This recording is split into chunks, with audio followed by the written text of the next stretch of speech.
नमस्कार दोस्तों, tops study पर आपका बहुत बहुत स्वागत है। तो फ्रेंड्स, पिछले वाले जो वीडियो में हमने बात की थी वो चालक, अचालक और अर्धचालकों के बारे में बात की थी। चालक के कुछ तत्व देखे थे हमने, लगभग 7 से 8 जो तत्व थे वो हमने कंप्लीट कर लिए थे।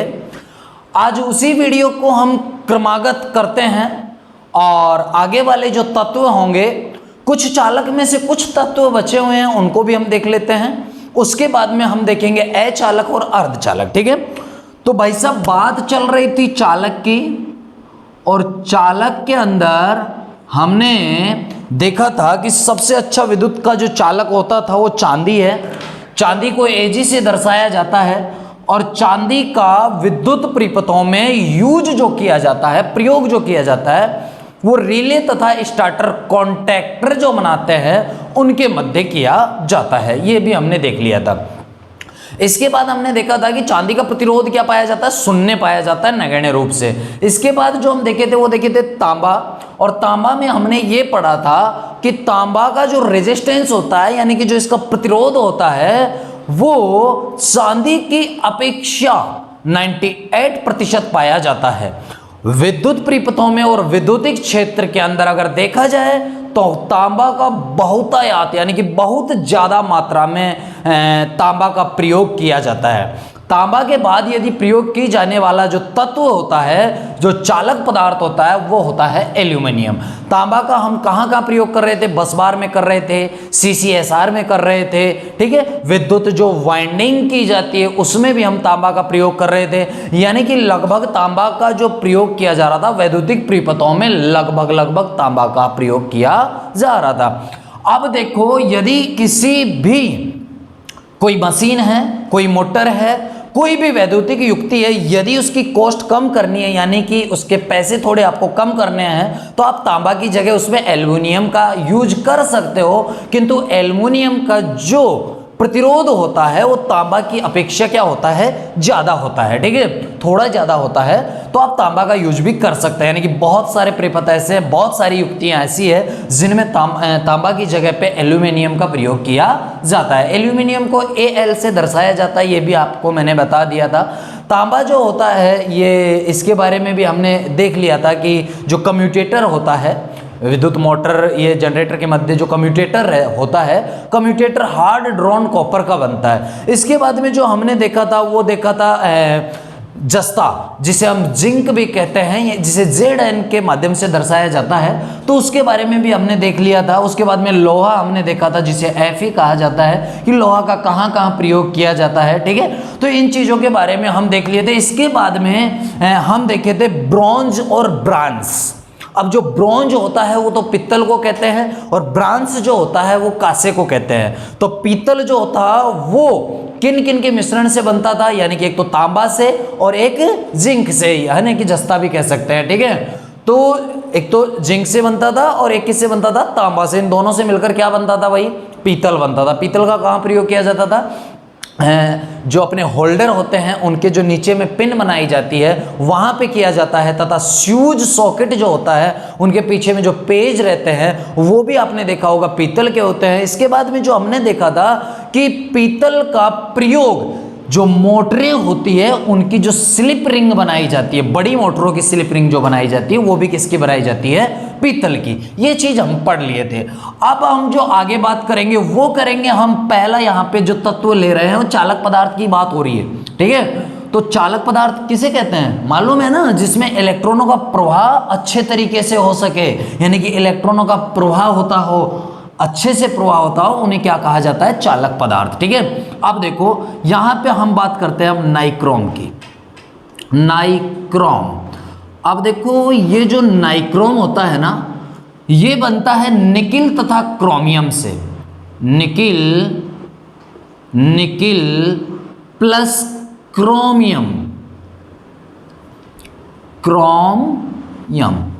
क्रोमियम से मिलकर बनता है। कौन बनता है भाई? नाइक्रोम। अब सुनो यार, इसकी ट्रिक की तो कोई आवश्यकता ही नहीं होगी, मुझे नहीं लगता कि इसकी ट्रिक बताना जरूरी। क्यों? देखो नाम ही ऐसा, नाई से निकिल बन गया और क्रोम से क्या बन गया? क्रोमियम।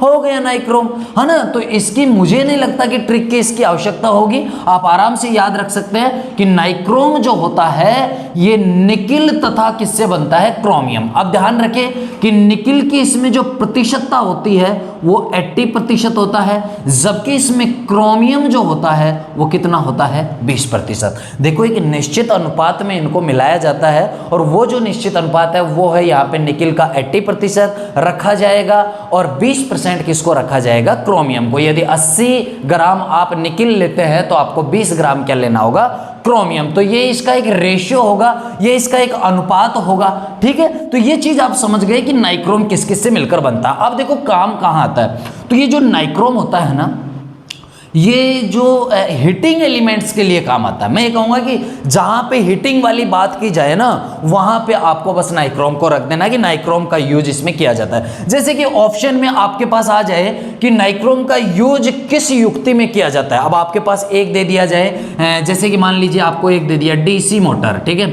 एक दे दिया डीसी मोटर, आपको एक दे दिया एसी मोटर, एक दे दिया फैन के अंदर, ठीक है, एक पंखा दे दिया आपको कि पंखा के अंदर किया जाता है, एक यहाँ पे दे दिया कि जो एयर कंडीशनर होता है एसी के अंदर वहां पे किया जाता है, ठीक है। ये 4 ऑप्शन दे दिए, तो इनमें से तो कहीं नहीं है। लेकिन अगर मान लीजिए 5वां ऑप्शन होता नहीं है, लेकिन अगर सपोज करो कि मैंने यहाँ पे डीसी मोटर को हटा दिया और यहाँ पे अगर ऑप्शन एक आ जाए कि गीजर में किया जाता है, किस में किया जाता है, गीजर में, तो आपका आंसर क्या होगा, गीजर। क्यों, गीजर आप जानते हो क्या काम करता है, गर्म पानी करने का काम। तो जो भी गर्म पानी करने का काम या फिर गर्म करने का काम कर रहा है ना, हीटिंग एलिमेंट्स में कहूँगा कि हीट वाले जो भी यहाँ पे कोई भी हीट वाला जो वैद्युतिक यंत्र है, या फिर हम कह सकते हैं कि विद्युत का कोई भी एक युक्ति है जो कि हीटिंग एलिमेंट्स यानी कि हीट उत्पन्न कर रही है, वहां पे जो प्रयोग किया जाएगा वो किसका किया जाएगा, क्रोमियम का, ठीक है। तो भाई देखो क्रोमियम जो होता है ये कहाँ कहाँ पे प्रयोग में लिया जाता है, मैं आपको बता देता हूं।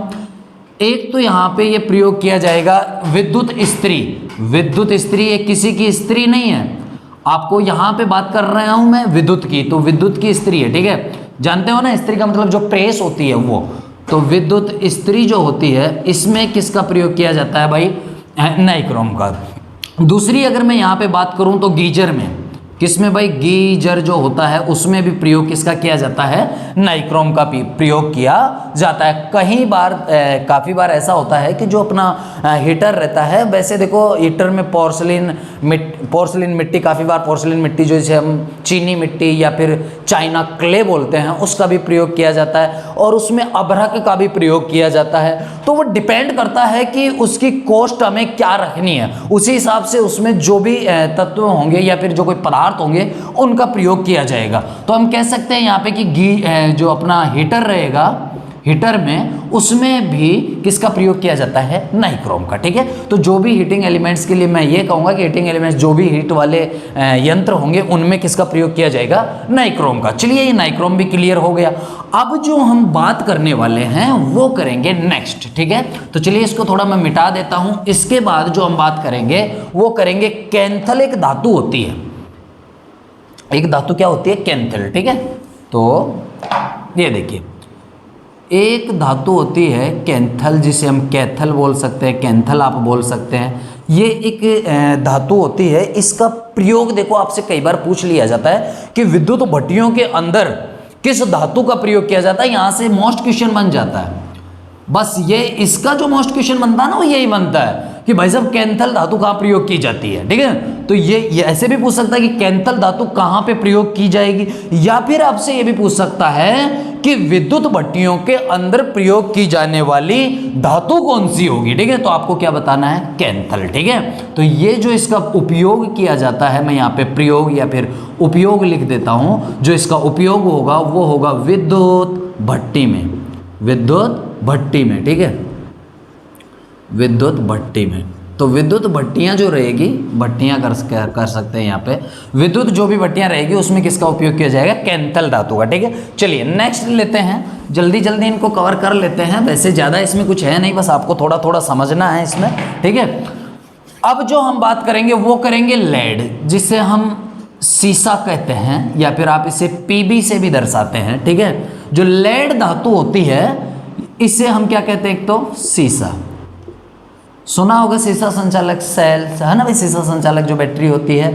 तो ये सीसा वही बात कर रहे हैं अपन। इसको अब क्या से दर्शाते हैं, पीबी से, पीबी से इंडिकेट किया जाता है, दर्शाया जाता है। अब देखो भाई, जो लेड या फिर हम कह सकते हैं कि जो सीसा होता है, इसका उपयोग कहाँ किया जाता है, वैद्युतिक क्षेत्र में। देखो यहाँ पे ना मैं चाहूं तो इसका उपयोग बहुत सारा बता सकता हूं, लेकिन हमें केवल विद्युतिक क्षेत्र में जहां उपयोग किया जा रहा है केवल उसकी बात करनी है, ठीक है।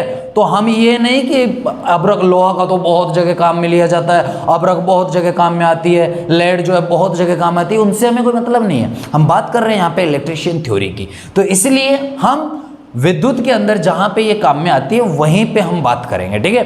तो सीसा देखो, एक तो क्या होता है कि जो ये लेड होता है, यानी कि जो पीबी होता है, इसका प्रयोग सीसा संचालक जो बैटरी होती है ना, उसकी प्लेटें जो बनती है वहां पे इसका प्रयोग किया जाता है। तो मैं कह सकता हूं कि सेल में इसका क्या किया जाता है, उपयोग में लिया जाता है। किस में लिया जाता है भाई, एक तो सेल में, ठीक है, सेल में किया जाएगा। इसके बाद जैसे कि सोल्डरिंग जो करते हैं, आप जानते होंगे कि सोल्डरिंग किसे कहते हैं, है ना भाई, सोल्डरिंग जो करते हैं, सोल्डरिंग मतलब टाँका मारना, कहते हैं ना कि इसको टाँका छूट गया, यहाँ से टाँका मारना है, सोल्डरिंग मारना है, ठीक है। तो वहाँ पे भी किसका प्रयोग किया जाता है, लेड का, यानी कि पीबी का प्रयोग किया जाता है। इसके बाद देखो एक फ्यूज आता है, यानी कि फ्यूज जो वायर रहती है ना, वहाँ भी इस सीसा का प्रयोग किया जाता है। तो मैं कह सकता हूँ कि फ्यूज में भी इसका क्या किया जाता है, उपयोग में किसको लिया जाता है, लेड को, यानी कि सीसा को, ठीक है। तो ये और भी काफ़ी सारी चीज़ें हैं जिनमें सीसा का प्रयोग किया जाता है, ठीक है। बाकी आप यहाँ पे देख सकते हैं, यहाँ पे मैंने सेल बता दिया, सोल्डरिंग बता दिया, फ्यूज बता दिया। तो इन सभी में जो प्रयोग किया जाएगा वो क्या किया जाएगा भाई, सीसा। देखो ऐसा नहीं है कि फ्यूज अगर आ जाए कि फ्यूज में प्रयोग कौन सी धातु आती है, काफ़ी बार ऐसा होता है, ठीक है। तो ऐसा नहीं है, माइका भी आता है, जो अब्रक होता है ना वो भी आता है। और सुनो, चीनी मिट्टी यानी कि पोर्सिलीन, वो भी जो किटकैट फ्यूज होते हैं उसका बाहर वाला जो आवरण बनाते हैं वो चीनी मिट्टी या अपन कह सकते हैं कि क्ले मिट्टी से बनाया जाता है, ठीक है। तो वो भी हम कह सकते हैं। अब देखो यहाँ पे लेड हो गया। इसके बाद जो हम देखने वाले हैं वो देखने वाले हैं टिन।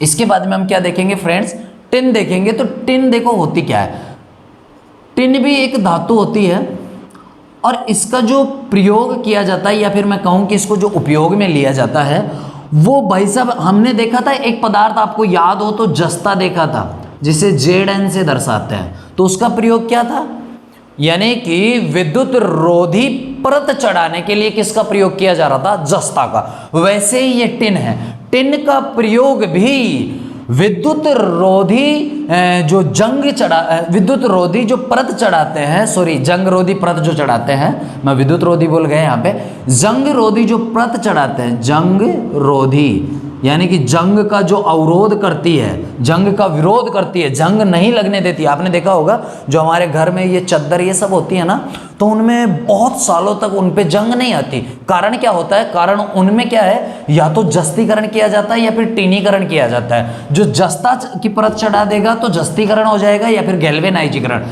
जस्ता को क्या कहते हैं, अगर जस्ता की परत चढ़ाए तो उसे गैल्वेनाइजीकरण भी कहते हैं, और यदि टिन की अगर परत चढ़ा दी है तो उसे क्या कहा जाएगा, टीनीकरण कहा जाएगा। तो ये जो जंगरोधी परत चढ़ाते हैं इसे क्या कहते हैं, टीनीकरण। टीनीकरण ये आपको मुख्यतः ध्यान में रखना है। तो ये हो गया भाई साहब आपका टिन, ठीक है। इसके बाद में जो हम देखेंगे वो देखेंगे अचालक पदार्थ और अर्धचालक पदार्थ, ठीक है। इनके बारे में हम चर्चा करेंगे। तो चालक पदार्थों का ये जो सफर था यहीं तक काफी, और भी मैं ये नहीं कह रहा इनके अलावा नहीं, इनके अलावा भी है। वो देखो आपको बुकों में से भी पढ़ लेना है, ये सब चीजें आप आराम से पढ़ सकते हो। इसमें याद करने वाली बातें हैं, इसमें कोई ऐसी चीज नहीं है कि समझाने वाली कोई बात हो, ठीक है। आपको याद ही करना होगा, ठीक है। समझाना क्या है, समझाऊंगा क्या है इसमें, मैंने बस समझा दिया।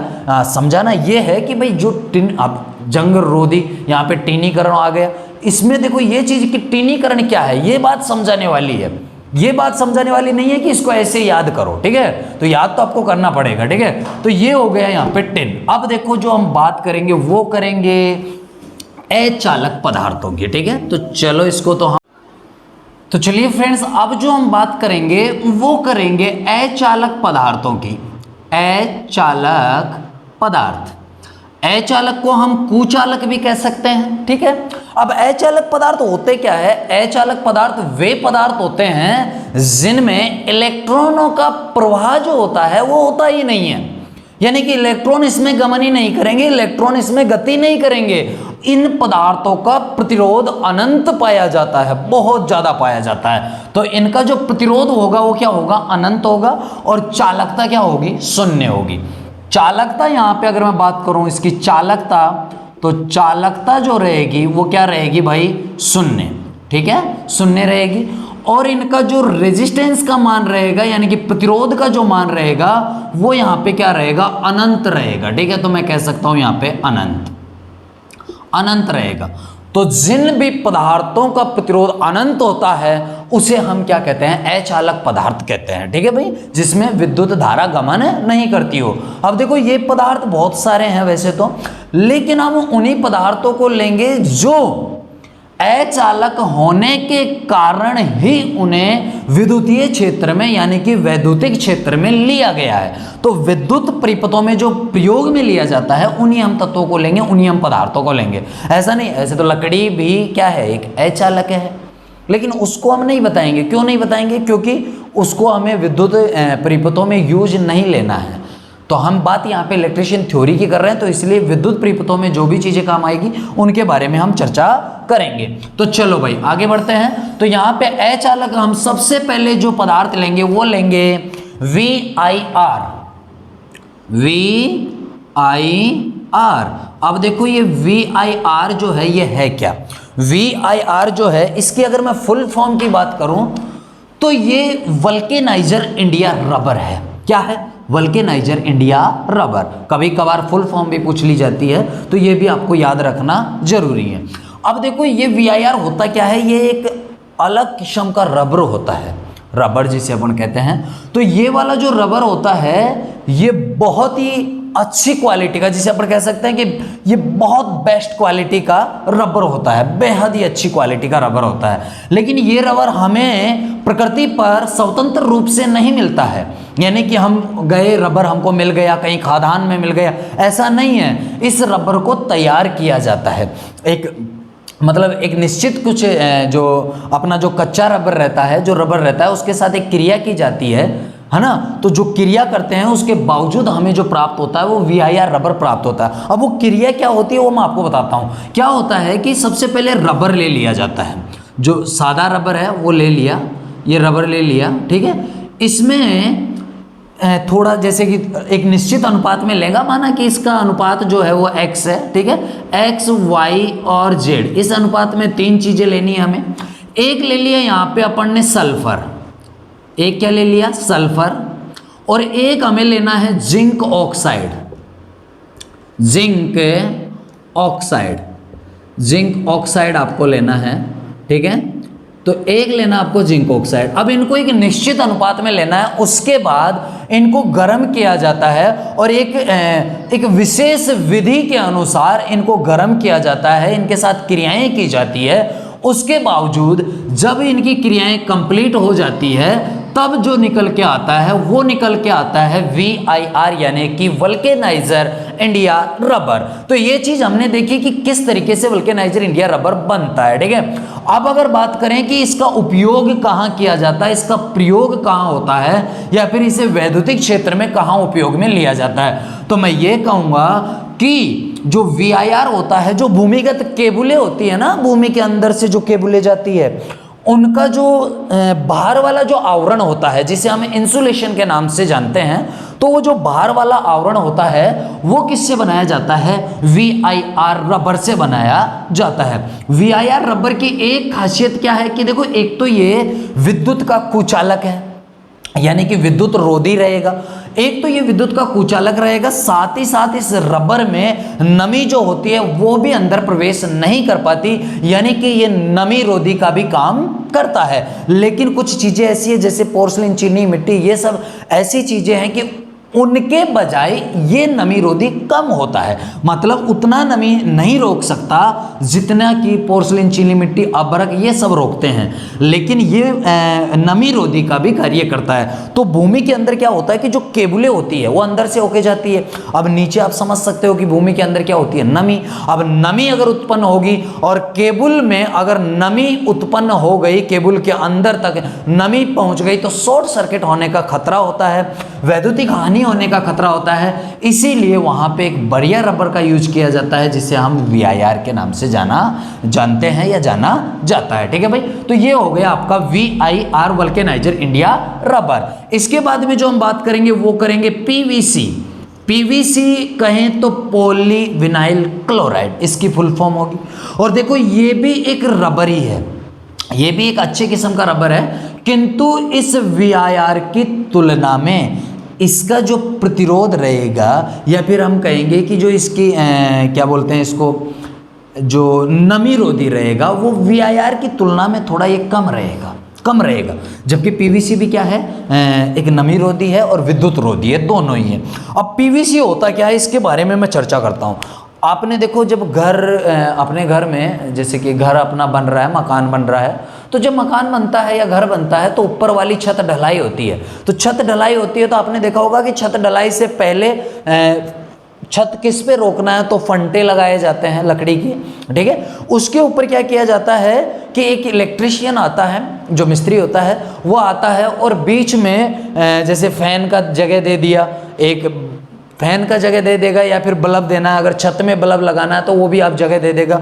वहाँ से कुछ पाइप रहेंगे, सफ़ेद वाले पाइप। तो सफ़ेद वाले कई जगह पे कलर अलग भी हो सकता है, मैं ये नहीं कहूँगा, लेकिन अधिकांशतः वो सफ़ेद पाइप होते हैं। तो वो पाइप जोड़े जाते हैं, तो जो वो पाइप होता है ना वही PVC पाइप होता है। यानी कि आपको जब मिस्त्री कहेगा कि जाके आप एक PVC का बंडल लेके आओ, है ना भाई, तो PVC पाइप का जो बंडल लेके आएंगे वो जो पाइप होता है वही क्या होता है, PVC। तो हम ये कह सकते हैं कि इसका जो उपयोग किया जाता है, यानी कि इसका जो प्रयोग में इसको लिया जाता है वो कहाँ कहाँ पे लिया जाता है। देखो एक तो जो केबुलें होती है, केबल होती है, मैं भूमिगत केबल की बात नहीं कर रहा, बाहर भी बहुत सारी केबलों का यूज किया जाता है, आपको मालूम है। ठीक है, तो केबलों का जो आवरण होता है, तो मैं ये कह सकता हूं कि केबल का जो आवरण होता है, केबल का आवरण बनाया जाता है, आवरण जिसे अपन इंसुलेशन कह सकते हैं। ठीक है, पहली बात तो ये। दूसरी बात कि जो पाइप होते हैं, यानी कि वैद्युतिक क्षेत्र में जो यूज किए जाते हैं वो पाइप, वो भी किसके बनते हैं, PVC के। तो मैं यहाँ कह दूंगा कि पाइप जो हैं वो भी होते हैं किसके भाई, PVC। तो आपका VIR और PVC क्या हो गया, कंप्लीट। ठीक है, अब देखो आगे जो हम बात करेंगे वो आगे हम बात करेंगे अभ्रक की। किसकी बात करेंगे भाई, अभ्रक। अब ये अभ्रक क्या होता है इसके बारे में भी हम चर्चा करेंगे।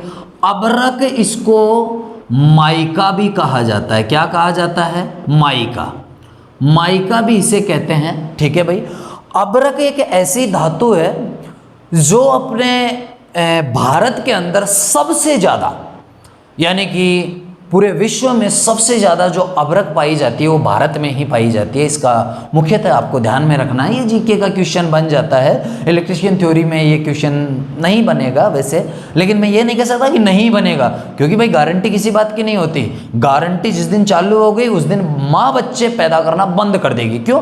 क्योंकि कोई माँ ये नहीं कह सकती कि मेरा बच्चा जो पैदा होगा वो चोर बनेगा या फिर एक महान व्यक्ति बनेगा, ऐसा नहीं है, वो कुछ भी बन सकता। तो गारंटी किसी बात की होती ही नहीं है। ठीक है भाई, हाँ। तो मैं क्या कह रहा हूं कि अभ्रक जो होती है, ये जो माइका होती है, आपने बहुत बार ये देखा हुआ है अभ्रक क्या होता है क्या नहीं, मैं अभी बता रहा हूं। तो ये जो होती है भाई साहब, एक तो ये जो काम करेगी ना, विद्युत रोधी का तो काम करेगी, नमी रोधी का भी काम करेगी, है ना, सॉरी ऊष्मा रोधी का भी काम करेगी। तो ऊष्मा रोधी का काम करेगी तो इसको उपयोग में भी लिया जाता है। पहली बात तो मैं ये कह रहा हूं कि अभ्रक भारत में बहुतायत मात्रा में पाया जाता है। अब अभ्रक का प्रयोग जो होता है ये कहाँ कहाँ पे किया जाता है, जैसे कि हीटर होता है, हीटर जो होता है उसका जो बेस तैयार किया जाता है ना, बाहर वाला, ये हीटर है, ये बाहर वाला जो बेस तैयार किया जाता है वो कई बार देखो ये क्ले मिट्टी, चीनी मिट्टी जो होती है, चाइना क्ले जो जिसे कहते हैं, उसका भी बनाया जाता है, पोर्सलिन का। ठीक है, कई बार इसको अभ्रक का भी बनाते हैं। ठीक है, ऐसा नहीं है। तो ये डिपेंड करता है कि उसकी कॉस्ट क्या है, उस चीज़ पे डिपेंड करता है। तो जो अपना हीटर होता है, हीटर का जो बेस बनता है वो यहाँ पे किसका बनता है भाई, अभ्रक का बनता है। और ध्यान रखो आप तो मुख्यतः इसमें ये लिख लो कि एक तो ये ऊष्मारोधी रहेगा। अब ये बेस इसलिए बनाया जाता है क्योंकि अंदर से हीटर क्या रहेगा, गर्म। अगर गर्म रहेगा तो ये भी क्या होगा, गर्म होगा। लेकिन ऊष्मा का ये अवरोध करता है, तो ऊष्मा देखो गर्म तो होता है, ऐसी बात नहीं है कि ऊष्मा जो है ये बिल्कुल ही बाहर नहीं आएगी, नहीं आएगी, गर्म होगा, ऐसी बात नहीं है, किंतु उतना गर्म नहीं होगा। अगर सपोज करो कि यहाँ पे इसका बेस अपन लोहे का बना दे, तो लोहा अगर हीटर का बेस बना दिया, सोचो यहाँ पे अपन खाना पका रहे हैं, सब्जी बना रहे हैं, जो काम कर रहे हैं हीटर पे कर रहे हैं, 1 घंटा हो गया, 1 घंटे बाद तो ये लोहा गर्म होके क्या हो जाएगा, लाल हो जाएगा। और जैसे ही चिपके बस थोड़ा सा भी हाथ लग गया ना, बस गए काम से। ऐसा नहीं कि गए काम से करना, नहीं, वो जो हाथ लगेगा ना, जहां से तो गए ना काम से। तो इसलिए जो ये बेस बनाया जाता है वो ऐसी धातु से बनाया जाता है जिसका जो ऊष्मीय प्रभाव यानी कि उस पर कम पड़े। तो यहाँ पे अभ्रक का प्रयोग किया जाता है। जो हीटर के चारों तरफ का बेस या फिर अपन कह सकते हैं हीटर का जो चारों तरफ का कवर बनाते हैं, वो किससे बनाते हैं अपन, अभ्रक से यानी कि माइका से। ठीक है भाई, माइका से। तो मैं क्या कह रहा था, ऊष्मारोधी का काम करेगा ये, और विद्युत रोधी का काम करेगा। विद्युत रोधी का भी ये क्या करेगा भाई, काम करेगा। ये ध्यान रखना, ऊष्मारोधी और विद्युत रोधी। ठीक है भाई, तो ये हो गया अपना अभ्रक। अब जो हम लेने वाले हैं वो लेने वाले हैं पोर्सिलीन, जो अभी मैं बात कर रहा था, चीनी मिट्टी, जिसे अपन चाइना क्ले भी कहते हैं। ठीक है, तो चलो इसको मिटा देते हैं। इसके बाद हम देखते हैं पोर्सिलीन। पोर्सिलीन, पोर्सिलीन, है ना भाई, चीनी मिट्टी।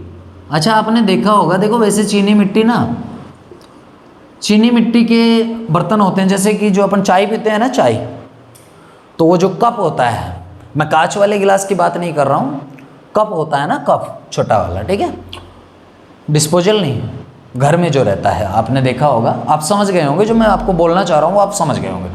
तो चीनी मिट्टी के काफ़ी सारे बर्तन भी होते हैं, प्लेटें भी बनती है, तो वही चीनी मिट्टी की बात हो रही है यहाँ पे। ठीक है, लेकिन होता क्या है कि जैसे कि कप बनाए तो वो एक निम्न क्वालिटी वाली चीनी मिट्टी उसमें यूज कर सकते हैं, किंतु जो वैद्युतिक क्षेत्र में अगर यूज करते हैं तो एक बढ़िया क्वालिटी की चीनी मिट्टी से अपन क्या करते हैं, वैद्युतिक जो भी बनाना है, यंत्र बनाना है, वैद्युतिक कोई भी वस्तु बनानी है, तो वो हम एक बढ़िया चीनी मिट्टी लेंगे, यानी कि पोर्सिलीन। अब देखो इसे चाइना क्ले भी कहा जाता है कभी कभी, तो ये भी आप थोड़ा सा नोट कर लो कि इसे चाइना क्ले क्या कहा जाता है, चाइना क्ले भी कहा जाता है। ठीक है, चीनी मिट्टी को। अब देखो ये काम क्या आती है, एक तो ये ऊष्मारोधी होती है, ऊष्मा का अवरोध करती है। तो पहली बात तो आपको ये लिखनी है कि ये क्या होती है, एक ऊष्मारोधी। दूसरी बात समझ गए कि जब अचालक में आ रहा है तो इसका मतलब ये तो विद्युत रोधी भी होगी, तो हम कह सकते हैं कि ये विद्युत का भी क्या करेगी, अवरोध करेगी, यानी कि ये विद्युत रोधी भी होगी। ठीक है भाई, अब देखो ये पोर्सिलीन जो चीनी मिट्टी है ना, इसका प्रयोग काफ़ी जगह पे होता है। एक तो आपने देखा होगा कि जैसे कि विद्युत पारेषण लाइन जा रही है, यहाँ पे ये पोल बना हुआ है, ये पोल बना हुआ है। मैं एक पोल इधर बना देता हूँ थोड़ा सा, जिससे आपको बेटर समझ में आ जाएगा। इनको आप छोड़ो, एक ही पोल बना देते हैं। जैसे कि मैंने यहाँ पे एक पोल बना दिया, ये कुछ इस तरीके से ये पोल बना हुआ है, ये वैद्युतिक पोल है। अब यहाँ पे आपने देखा होगा कि यहाँ पे एक एंगल लगी हुई होती है, कुछ इस तरीके से देखा होगा आपने। फिर इस एंगल में इस जगह पे कुछ इस तरीके से ऐसे, ये ऐसे, है ना। चलो इसको थोड़ा लंबा कर देते हैं। ऐसे लोहे के खूंटे टाइप जो होते हैं वो यहाँ पे बोल्ट से, नट बोल्ट से कस दिए जाते हैं। इसके बाद ऊपर इस जगह पे ना आपने कुछ ऐसे इस तरीके की आकृति देखी होगी, कुछ इस तरीके की आकृति, ठीक है, ऐसी आकृति आपने देखी होगी इस तरीके से। ठीक है, इस तरीके से। अब होता क्या है कि ये जो यहाँ पे होता है ना, इसे कहा जाता है इंसुलेटर। क्या कहा जाता है इसे? इंसुलेटर कहा जाता है। तो ये जो इंसुलेटर होता है ये ऊष्मारोधी होना चाहिए, प्लस विद्युत का भी अवरोध करना चाहिए, यानी कि विद्युत धारा इसमें से नहीं गुजरनी चाहिए।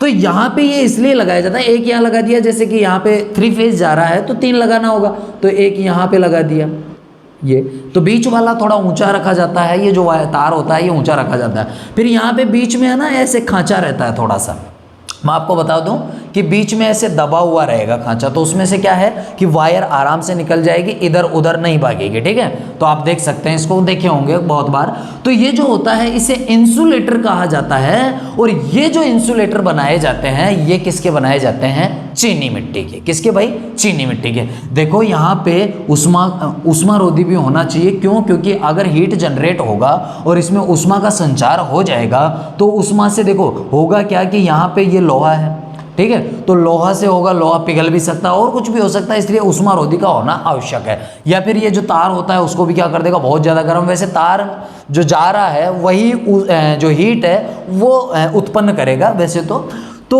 उष्मारोधी होगा, और ये क्या होगा? विद्युत रोधी। तो मैं ये कह सकता हूं कि जो इंसुलेटर होते हैं इसका उपयोग हम देखेंगे कि उपयोग कहां कहां किया जाता है। तो इंसुलेटर के रूप में प्रयोग किया जाता है। दूसरी अगर बात करें तो आपने देखा होगा जो अपने घरों के अंदर जैसे कि सिंगल फेज मोटर है या फिर 3 फेज मोटर है, बेटर ये रहेगा कि 3 फेज मोटर, सिंगल फेज में भी होता है ऐसी बात नहीं है, या फिर घर में, अब मैं नाम उसका बता रहा हूँ, नाम तो वैसे किटकैट होता है लेकिन नाम से नहीं, आप ऐसे समझो कि घर में एक फ्यूज होता है, आपने देखा होगा ऐसे लंबा टाइप एक फ्यूज रहेगा, यहाँ ऐसे पकड़ने का रहेगा। और चलो इसको थोड़ा सा इस तरीके से बनाता हूँ मैं, ठीक है, ये इस तरीके से बना देते हैं। अरे चलो समझाने के लिए काफ़ी होगा। कुछ इस तरीके से देखो, इसके एक सिरा यहाँ कुछ इस तरीके से निकला हुआ होगा और दूसरा सिरा भी यही निकला हुआ होगा, फिर 2 सिरे यहाँ पे नीचे रहेंगे इसी तरीके से क्या रहेंगे? 2 सिरे नीचे रहेंगे। तो होता क्या है कि यहाँ से फ्यूज वायर बांधा जाता है, फ्यूज वायर बांधकर इससे कनेक्ट कर दिया जाता है, इन दोनों से क्या कर दिया? कनेक्ट, फ्यूज वायर को। फिर यहाँ पे एक दूसरा इस जगह पे खांचा बना हुआ होता है जिसमें इसी के आधार पे खांचा दिया जाता है। तो उसमें क्या है, यहाँ से इसको पकड़ के इसमें फिट कर देता है। फिट करने के बाद होता क्या है कि जैसे कि यहाँ से पावर सप्लाई आ रही है, इधर से पावर सप्लाई आ रही है, तो जैसे कि यहाँ से फेज आ रहा है, मान लीजिए कोई भी फेज, अब यहाँ मुझे एक पॉइंट यहाँ पे बना दिया, यहाँ से इनपुट है, यहाँ से क्या है भाई? इनपुट है, और यहाँ से आउटपुट है, यानी कि बाहर जाने वाली या फिर सप्लाई देने वाली लोड है इस जगह पे। तो अब यहाँ से देखो, जब तक फ्यूज को हम नहीं लगाएंगे ना तब तक ये सर्किट खुला परिपथ रहेगा, ये सर्किट खुला रहेगा, ये जो यहाँ पे परिपथ जो बन रहा है ये खुला परिपथ रहेगा। जैसे ही फ्यूज लगाए तो ये बंद परिपथ हो गया, क्योंकि धारा यहाँ से देखो, यहाँ से टच हो जाएगी और यहाँ से टच होके इस फ्यूज वायर की मदद से यहाँ आ जाएगी, और फ्यूज वायर की मदद से यहाँ जैसे ही आया तो ये एक बंद परिपथ बन गया और धारा का क्या हो जाएगा? चलना शुरू हो जाएगा, इलेक्ट्रॉन प्रवाह करने लग जाएंगे। तो मैं यहाँ पे समझाना क्या चाह रहा हूँ? मैं समझाना ये चाह रहा हूँ कि बाहर का जिसको अपन पकड़ के ऐसे लगाते हैं ना, तो वो जो बाहर का आवरण बना हुआ होता है वो भी किसका होता है? पोर्सिलेन, चीनी मिट्टी का। मोस्ट इंपॉर्टेंट, यानी कि किटकैट जो फ्यूज होता है, कौन सा भाई? KitKat fuse. आप इसको फुल फॉर्म में लिख ले, के फ्यूज नहीं करना है ना, वो मैं थोड़ा शॉर्ट में लिख दिया, आप फुल फॉर्म में लिख ले। किटकैट जो फ्यूज है उसमें भी किसका प्रयोग किया जाता है भाई? चीनी मिट्टी का प्रयोग किया जाता है। ऐसे देखो चीनी मिट्टी का बहुत सारे और भी काफ़ी होंगे जिनमें चीनी मिट्टी का प्रयोग किया जाता है। तो उम्मीद करता हूँ ये चीज़ आपको समझ में आई होगी। चलो अभी हम जो बात करेंगे वो करेंगे अर्धचालक की। देखो भाई, अगर हम बात करें अर्धचालकों की तो देखो अर्धचालक वैसे बहुत सारे हैं, है ना, अर्धचालक भी बहुत सारे होते हैं, तो हम सभी के बारे में तो बात नहीं करेंगे। जैसे कि अर्धचालक के अंदर आप सिलिकॉन होता है, जर्मेनियम होता है, कार्बन होता है, ठीक है, कैडमियम होता है, ये बहुत सारे हैं। लेकिन हम जो अर्धचालक में सबसे पहले जो बात करेंगे,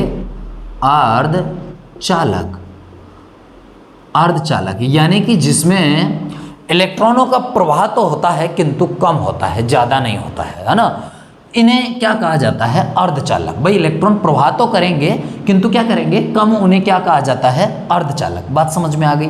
यानी कि इनका प्रतिरोध ज़्यादा भी नहीं होता, कम भी नहीं होता, मीडियम होता है। किंतु जो अर्धचालक जो भी पदार्थ होते हैं ना, इनका क्या है? ताप गुणांक। ये मोस्ट इंपॉर्टेंट क्वेश्चन है, यहाँ पे मैं मोस्ट लगा के इसको आपको बता देता हूँ, इसलिए लगा रहा हूँ, काफ़ी बार एग्जामों में ये क्वेश्चन आ गया है कि अर्धचालक, या फिर काफ़ी बार पूछ लेता है कि कार्बन का ताप गुणांक क्या होगा। बहुत बार क्वेश्चन पूछता है, ठीक है। तो हमेशा ध्यान रखना कि जो कार्बन होता है, कार्बन जो होता है, इसका ताप